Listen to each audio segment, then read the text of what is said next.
The call came through at 11:53, snapping a senior palace aide awake in her Kensington flat. The deputy communications director was on the line, his voice tight with strain. "We have a situation," he said. "A document has leaked. One we cannot contain." She sat up instantly. What kind of document? The kind that was never meant to leave the king's private study. Minutes later, she was moving through cold November streets toward Buckingham Palace. London felt unnaturally quiet, as if bracing for impact. Inside the palace, crisis procedures were already in motion. Senior staff gathered in the communications nerve center, a windowless room where emergencies were handled out of sight. A scanned image glowed on the main screen. It was a handwritten memorandum in the king's careful script, dated 3 days earlier. The heading alone froze the room. Decision regarding structural authority within the household. Consultation outcome. Final determination. The content landed harder. After discussion with senior advisors, Princess Anne, and private legal counsel, operational authority would transfer fully to the Prince of Wales effective January 1st. Public scheduling, household appointments, senior staff oversight. The Queen Consort's role would remain ceremonial. Silence followed. Someone whispered that he chose William. Another replied that he had no alternative. At the bottom, one final line cut deepest. The decision was made to preserve stability during a time when clarity of leadership was essential. It pained him beyond measure. The leak was not malicious, it was careless. A forwarded email meant for the king's private secretary mistakenly included a junior staffer unfamiliar with discretion. Overwhelmed, the staffer shared it with a colleague. From there, it spread. By 12:30, 2 British journalists and an American correspondent had received anonymous excerpts. By 1:15, the palace switchboard was overwhelmed. The deputy director addressed the room. "We have a few hours before this breaks. Statements, legal review, brief every senior royal." Yet everyone understood the truth. This was not a crisis that language could smooth over. It was a structural fracture, exposed. Outside, London slept. Inside, the night stretched on. Advisors searched history for precedent. Analysts tracked early whispers online. By 2 in the morning, 3 draft responses lay unfinished. Each failed in a different way, and all knew no statement could restore what was lost. The palace had lost control of the story. The inner workings of power, compromise, and consequence were now visible. Once revealed, they could never be fully hidden again. The fracture within. To understand how Charles found himself forced into such an agonizing decision, we must return to the autumn months, when tensions between Camilla and William began escalating from disagreement into something far more corrosive. It started quietly, as these things often do, with small procedural disputes that seemed manageable at first but slowly revealed deeper philosophical divides. Throughout September and October, William had been assuming greater responsibility as Charles's health concerns required a lighter workload. The transition was meant to be gradual, collaborative, a natural evolution of duties from father to son. But Camilla, who had spent years carefully building her own influence within the household, began to perceive the shift as a threat to her standing. The first public sign came during a scheduling conflict in early October. William's office had arranged a high-profile engagement with European climate ministers, only to discover that Camilla's team had booked the same venue for a literacy initiative on the identical date. When William's staff politely suggested rescheduling, Camilla's private secretary responded with unexpected sharpness. The Queen Consort's calendar was finalized weeks ago. Accommodations should be made accordingly. William, ever diplomatic, chose not to escalate. But the incident planted a seed of concern. Behind closed doors, he began noticing a pattern.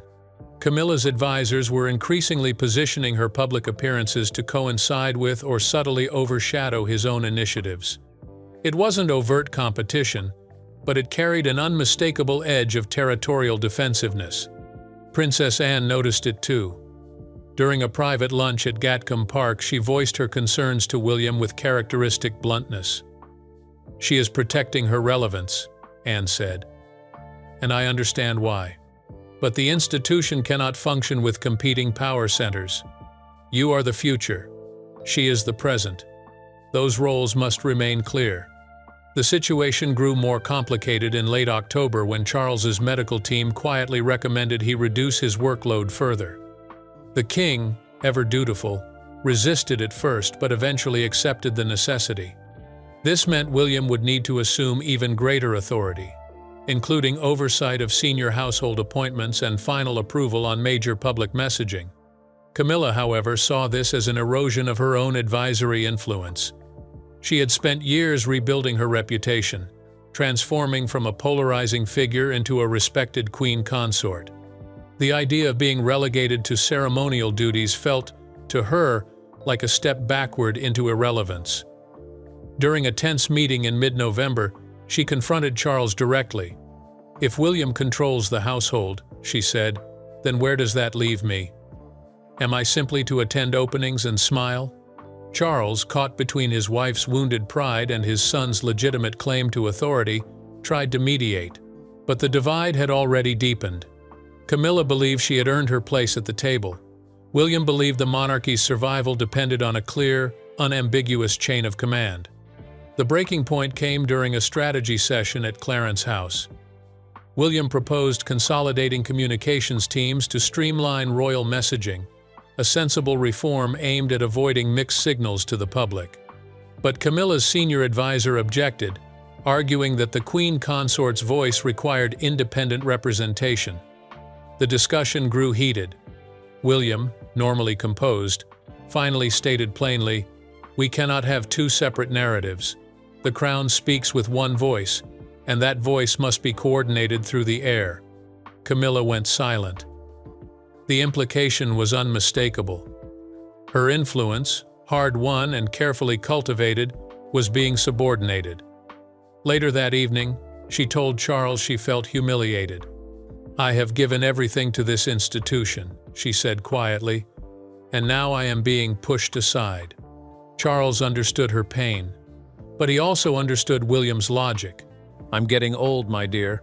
I feel like I just took the throne, yet I can't keep going."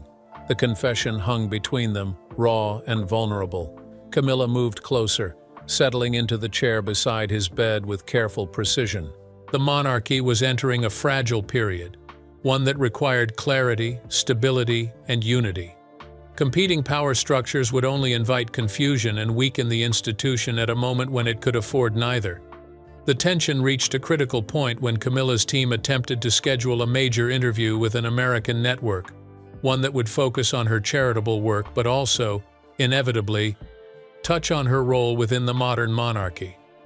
When William's office learned of the plan, they raised immediate concerns. The optics of Camilla speaking independently about the monarchy's direction, especially during a transition period, could send mixed messages about who held decision-making authority. The interview was quietly postponed, but the damage had been done. Camilla felt undermined, her staff felt disrespected, and Charles found himself in the impossible position of mediating between two people he loved, both of whom had legitimate grievances. By late November, the choice had become unavoidable. Charles could either allow the tension to fester, risking public fractures and operational chaos, or he could make a decision that would restore order but wound someone he loved deeply. And so, in the cold quiet of his private study, he began drafting the memorandum that would soon leak to the world. The decision weighed on him through sleepless nights. He would sit alone in his study, staring at half-written drafts, knowing that whatever words he chose would alter the course of his family's relationships forever.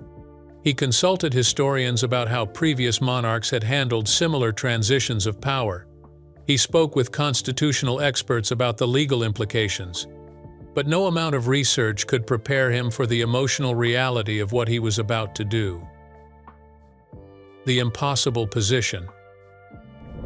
The night Charles finalized his decision, he sat alone in his study at Clarence House, the winter darkness pressing against the windows like a weight. The memorandum lay before him, every word deliberated, revised, and refined until only the essential truth remained. He had sought counsel from Princess Anne, consulted legal advisors, and spent hours in private reflection. But no amount of preparation could soften the ache of what he was about to do. Anne had been the first to tell him plainly what needed to happen. During a private meeting at Windsor, she had laid out the situation with her usual unvarnished clarity. "You cannot govern effectively with divided authority," she said. "William is your heir. He must have operational control. Camilla's role is symbolic, and that is not a demotion. It is simply the reality of succession." Charles had nodded, knowing she was right. But knowing and accepting are not the same thing. Camilla had stood by him through decades of public scrutiny, had rebuilt her life to serve an institution that once rejected her, and had earned her place through resilience and quiet dedication. To now limit her authority felt to Charles like a betrayal of everything she had sacrificed. Yet the alternative was worse. If he allowed the power struggle to continue, the monarchy would fracture internally, undermining its public credibility at a time when stability was paramount. The crown could not afford competing voices, overlapping agendas, or public confusion about who held decision-making authority. Anne had pressed further. "If you do not act," she warned, "the situation will resolve itself in far messier ways. Leaks will happen, speculation will grow, and the public will perceive weakness. You must choose clarity over comfort." Charles understood. Leadership, he had learned long ago, often required painful choices. But this was not an abstract principle. This was his wife, the woman who had walked beside him through scandals, grief, and the relentless pressures of public life. And it was his son, the future king, whose authority he could not undermine without endangering the institution he had sworn to protect. The legal team had been consulted next. They confirmed that transitioning operational authority to William was not only permissible but advisable given Charles's reduced schedule. The memorandum, they assured him, would formalize what was already happening informally. It would provide structure, eliminate ambiguity, and ensure the household functioned with clear leadership. But Charles knew the deeper truth. She stood, her full height suddenly intimidating in the dimness. "There is a first time for everything, Charles. Laws can change. Precedents can be set. You said yourself you cannot continue. William is young, untested in ways that matter. I have walked this path for decades. I know these duties better than anyone." Her words came faster now, passion breaking through years of careful restraint. This was not simply about structure. This was about power, relevance, and the emotional weight of being told your influence has limits. Camilla would not receive this decision as a procedural adjustment. She would receive it as a demotion, no matter how carefully it was framed. During one particularly difficult evening, Charles attempted to explain his reasoning to Camilla directly. They sat together in the drawing room at Clarence's house, the fire crackling softly in the grate. He spoke carefully, choosing his words with the precision of someone who knew that every syllable mattered. "This is not about your value," he said. "It is about ensuring the institution functions with clarity during a period of transition." Camilla listened in silence, her expression carefully neutral. When he finished, she asked a single question. "And what happens to the work I have built? The literacy programs, the domestic violence initiatives, the partnerships I have cultivated over years?" Charles assured her that none of that would change. Her charitable work would continue. Her public presence would remain. But the operational authority, the final say on household decisions, scheduling conflicts, and strategic messaging, that would rest with William. The conversation ended without resolution. Camilla understood the logic, but understanding did not erase the hurt. She had spent decades proving herself worthy of respect, worthy of a place within the institution that had once treated her as an outsider. And now, just as she had finally achieved acceptance, she was being told that her influence had reached its ceiling. Charles carried that weight with him as he finalized the memorandum. He knew that historians might one day praise him for making a difficult but necessary choice. But history's judgment meant little compared to the look in Camilla's eyes when he told her the decision was final. He had chosen the crown over her feelings, duty over personal loyalty. And while that choice might have been inevitable, it would never feel right. When he finally signed the memorandum, Charles felt the full weight of monarchy settle on his shoulders. This was not the crown he had imagined when he was younger. He had envisioned a reign defined by modernization, environmental advocacy, and quiet dignity. Instead, he found himself navigating family fractures, health uncertainties, and decisions that left scars no public statement could heal. The memorandum was placed in a secure file, intended only for the eyes of his private secretary and select senior advisors. But in the fragile, high-pressure ecosystem of the palace, even the most carefully guarded secrets have a way of slipping through cracks. And when it did, the consequences would be immediate, devastating, and impossible to reverse. The document that was meant to bring clarity would instead expose the raw, painful truth of what it cost to wear a crown. And that truth, once revealed, could never be hidden again. The document that changed everything. The leaked memorandum contained more than a simple transfer of authority. It revealed, in Charles's own words, the emotional struggle behind the decision and the weight of sacrifices he had been forced to make. The most damaging section came midway through the document, where Charles acknowledged the personal cost. This decision has required me to prioritize institutional stability over personal loyalty. It is a choice no husband should have to make, but one a king cannot avoid. That single sentence ignited a firestorm. Within hours of the leak, analysts across British and American media dissected its implications. Some praised Charles for putting duty above sentiment. Others questioned whether a modern monarchy should require such painful personal compromises. But the most intense reaction came from those who saw the memorandum as a window into the fragility of the royal family itself. The document also revealed the extent of Anne's influence.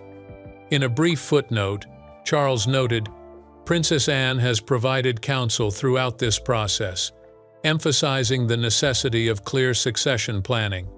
This confirmed what many had suspected, that Anne had been the driving force pushing Charles toward decisive action. Her reputation as the monarchy's enforcer, already well established, solidified further. But the most shocking revelation came in the final paragraph. The memorandum outlined a timeline for implementation, including a provision that Camilla's staff would be gradually reassigned under William's oversight beginning in January. This was not a symbolic shift. This was a structural dismantling of Camilla's independent power base within the household. For Camilla, the leak was catastrophic. Not because the decision itself was unexpected, she had sensed the shift coming, but because the private pain of the situation was now public. The world could see, in black and white, that she had been sidelined. And worse, they could see that Charles had made the choice willingly, even if reluctantly. Within the palace, panic set in. The communications team scrambled to draft a response that could manage the fallout without deepening the wound. But every option felt inadequate. Defending the decision would humiliate Camilla further. Downplaying it would appear dishonest. Remaining silent would allow speculation to spiral unchecked. By 3 in the morning, senior advisors gathered in the crisis room to assess the damage. The consensus was grim. "This leak," one aide said quietly, "has done what no external scandal could. It has exposed our internal fractures to the world." Another added, "The public will take sides." He insists on maintaining every engagement, every speech, every tedious meeting. She drank deeply, her eyes hard as diamonds. Margaret had never seen her this way, so stripped of the careful polish she showed the world. Some will support William's authority. Others will sympathize with Camilla. And Charles will be caught in the middle, criticized no matter which direction he turns. The Foreign Office also weighed in, warning that the leak could complicate diplomatic relationships. International partners valued stability in the British monarchy, and internal power struggles undermined confidence in the institution's ability to project strength. By sunrise, the leaked memorandum had been published in full by 2 major outlets. Headlines exploded across every platform. King Charles chooses William over Camilla in leaked palace memo. Camilla sidelined as William gains full control. the decision that fractured the crown, and in the cold light of morning, the palace faced a truth it could no longer deny. The monarchy's greatest threat was not external criticism or public scrutiny. It was the fractures within, the personal tensions, competing loyalties, and impossible choices that no institution, no matter how ancient, could fully escape. What made the leak particularly devastating was the level of detail it contained. Charles had not simply outlined his decision. He had explained his reasoning with painful honesty, acknowledging the emotional toll on Camilla, the necessity of William's authority, and his own deep conflict about the choice. One passage read, "I have watched my wife rebuild herself after years of public condemnation. To now limit her role feels like an act of cruelty. But I have also watched the institution struggle under unclear leadership. And as king, I cannot allow personal feelings to compromise the crown's stability." These words, meant only for a handful of trusted advisors, his head snapped up, eyes blazing with fury that burned away the fog of illness and fear. "I never knew you to be this cruel, Camilla." His voice emerged raw and powerful, shocking her into stillness.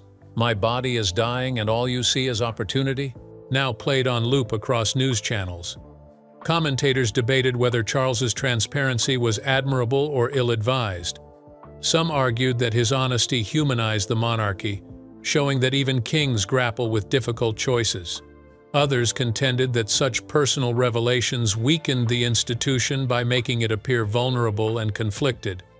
The memorandum also contained a section addressing potential public reaction. Charles had written, "I anticipate criticism from those who believe Camilla deserves equal authority. I accept that criticism. But I also know that history will judge me not by my personal relationships but by the stability I leave behind for my son." This forward-looking statement suggested that Charles had made peace with the consequences of his decision, even if he had not made peace with the pain it caused. The reactions. The first response came from William. At 7:20 in the morning, his private secretary issued a brief, carefully worded statement. The Prince of Wales has the utmost respect for the Queen Consort and remains committed to working collaboratively with all members of the royal household. His focus is on ensuring stability and continuity in service to the nation. It was measured, diplomatic, and entirely insufficient to calm the storm. The public wanted to know how William felt about being chosen over his stepmother. They wanted to know if he had pushed for this outcome or if it had been forced upon him by circumstance.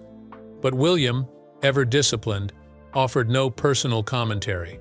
He understood that in moments of crisis, restraint carried more weight than explanation.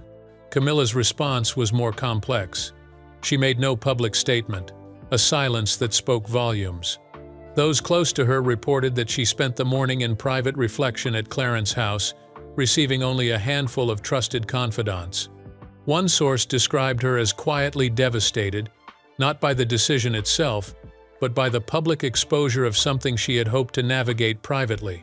By mid-morning, Queen Camilla attended a previously scheduled engagement at a children's hospital. Photographers captured her arriving with a composed expression, her posture upright, her demeanor steady. But those who knew her well noticed the tension in her shoulders, the slight tightness around her eyes. She smiled for the cameras, engaged warmly with patients, and gave no indication of the turmoil she carried. Yet the image of her moving through her duties with quiet dignity only deepened public sympathy. Many viewers, especially older audiences who had watched her journey from vilified figure to respected queen consort, felt the injustice of her position.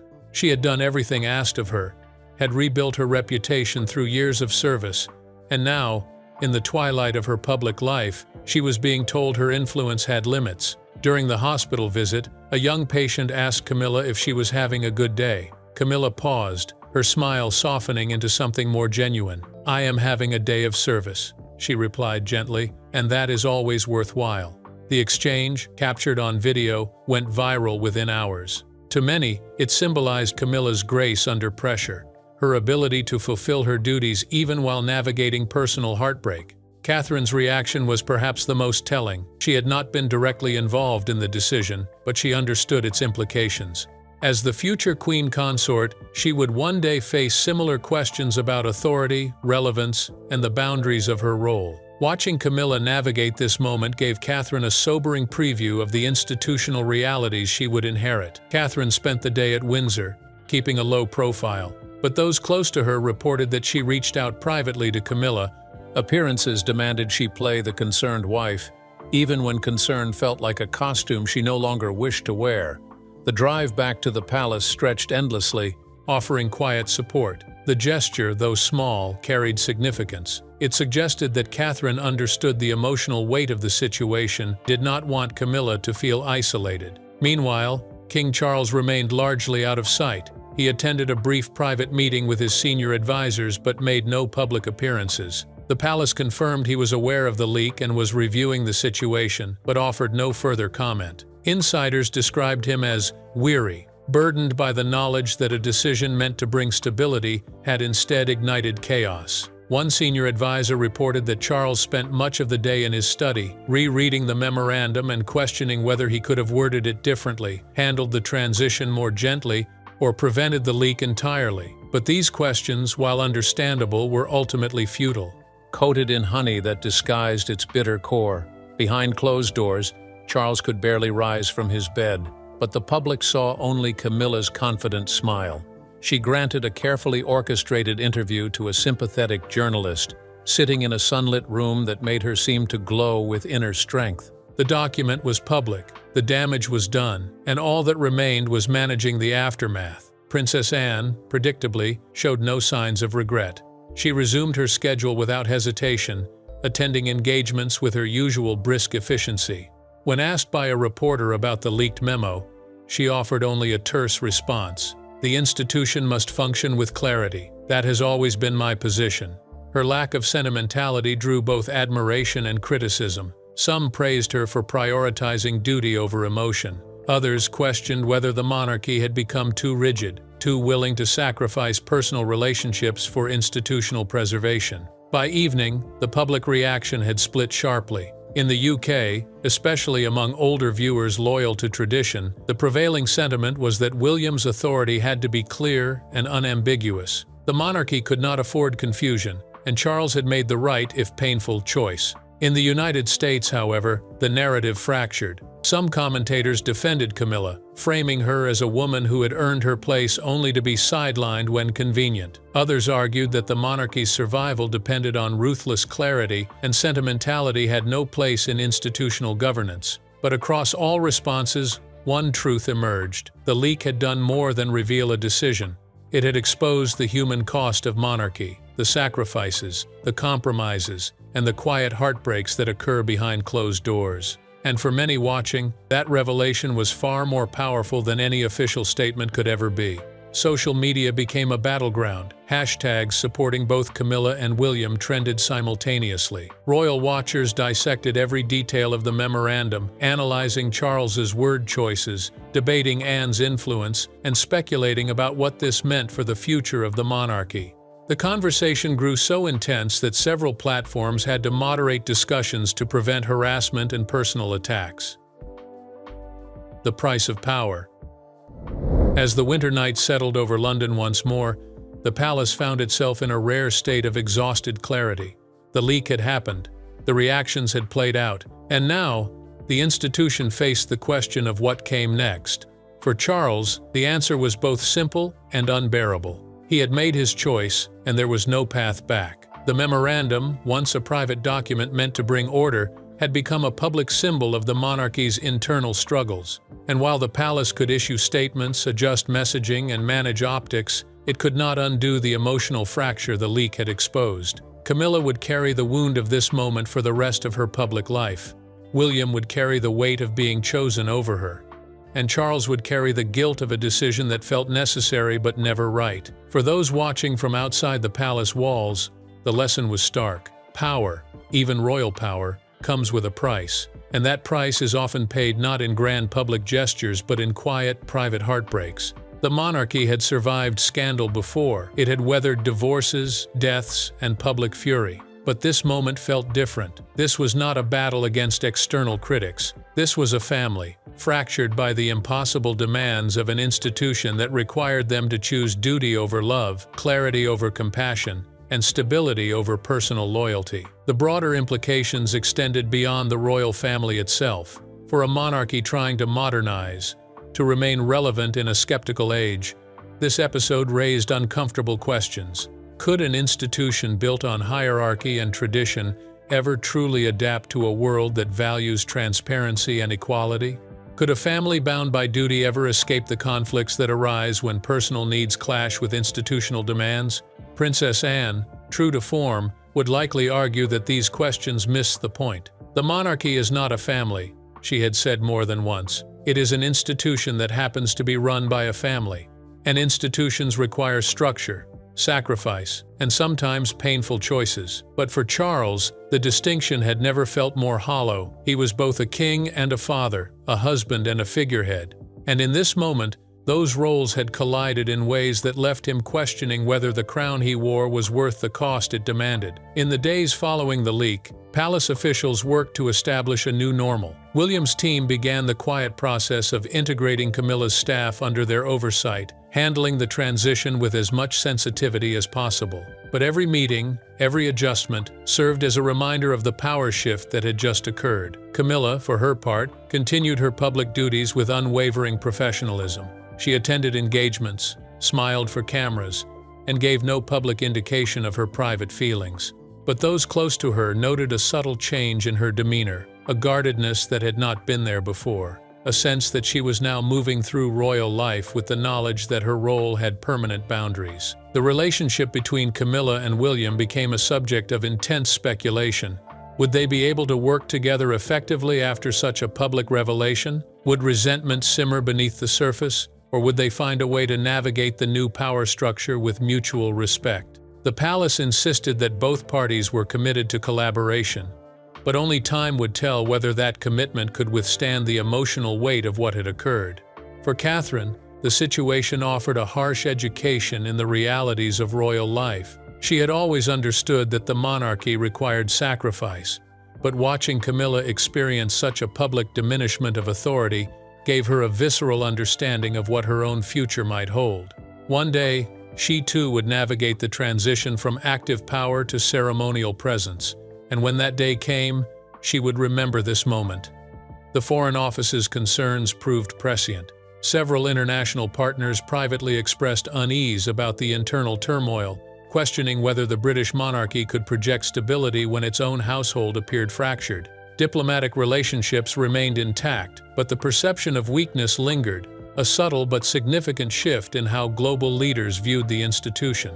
As the lights dimmed across Buckingham Palace, one truth remained. The leaked memorandum had not destroyed the monarchy, but it had revealed its fragility. And in doing so, it had reminded the world that even the most powerful institutions are, at their core, made up of people. People who hurt, who struggle, and who sometimes must make choices no one should ever have to make. The story of this moment would be told and retold in royal histories for decades to come. Scholars would debate whether Charles made the right choice. Biographers would analyze the emotional dynamics between him, Camilla, and William, and the public would continue to grapple with the central question that defined this entire episode. When duty and love collide, which should prevail? For Charles, lying awake in the dark hours of that winter night, the answer remained painfully clear.